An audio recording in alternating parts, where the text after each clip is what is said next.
Okay. అబ్బాయిలు అంటే అంత ఎక్స్ప్రెసివ్ గా చెప్పరు, బట్ తను ఈజ్ లైక్ వెరీ అదే సంబడి స్పెషల్. మా పెద్దోడు ఏంటి ఎక్కువ చెప్పడు కానీ వాడి ఒక పిక్ చూపిస్తా. యూఎస్ వెళ్ళాను కదా 2 years గ్యాప్, పెద్ద అంటే 25 years అంటే పెద్దే కదా.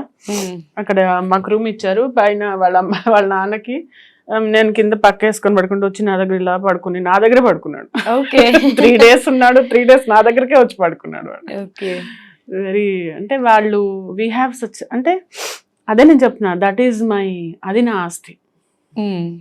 కిడ్స్ ని మించిన ప్రాపర్టీస్ అస్సలు ఏమీ లేదు. ఇంకా ఈవెన్ మై హస్బెండ్ ఆల్సో పాపం ఇస్ వెరీ అంటే వెరీ అండర్స్టాండింగ్. చాలా తను ఎలా అంటే సపోర్టివ్. ఓకే. అనుమానపడ్డం, పిచ్చి పిచ్చి కథలు అలాంటివి నాకు లేవు, తనకు లేవు. అంటే ఆ స్పేస్ అనేది నాకు ఉంది. ఐ హ్యావ్ ఆ స్పేస్ అనేది చాలా ఇంపార్టెంట్ నాకు. Okay. So you have a wonderful kids అన్నమాట, అండ్ హ్యాండ్సమ్ కిడ్ ఆల్సో.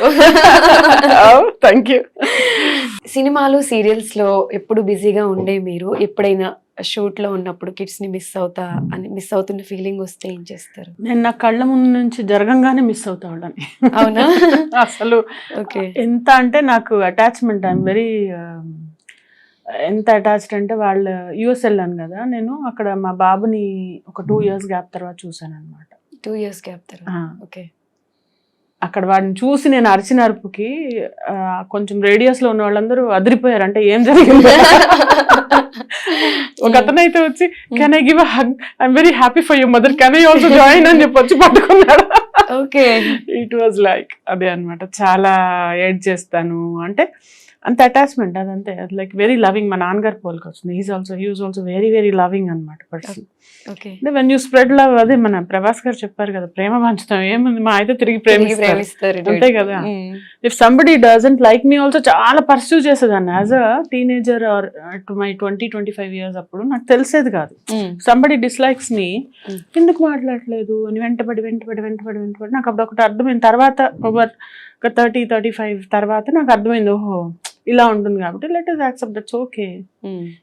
ఆ మనిషి కాకపోతే ఇంకా మనం వాళ్ళని మార్చలేము. మనం ఫీల్ అయ్యే విధానం మార్చుకోకపోతే మనము ఇబ్బంది పడతాము అని చిన్న చిన్నగా ఈ ట్రైనింగ్కి వచ్చాక నాకు అర్థమైంది, okay we should accept them as they are. Okay. So యాక్చువల్గా మూవీస్ అనగానే రిఫరెన్స్లు, కమిట్మెంట్స్ ఇలాంటివన్నీ ఉంటాయి. మరి సీరియల్స్ లో కూడా అలాంటివి ఉంటాయంటారా? చచ్చా, అసలు మూవీస్ లో ఉంటాయి ఉండవు అనేది పక్కన, అది అసలు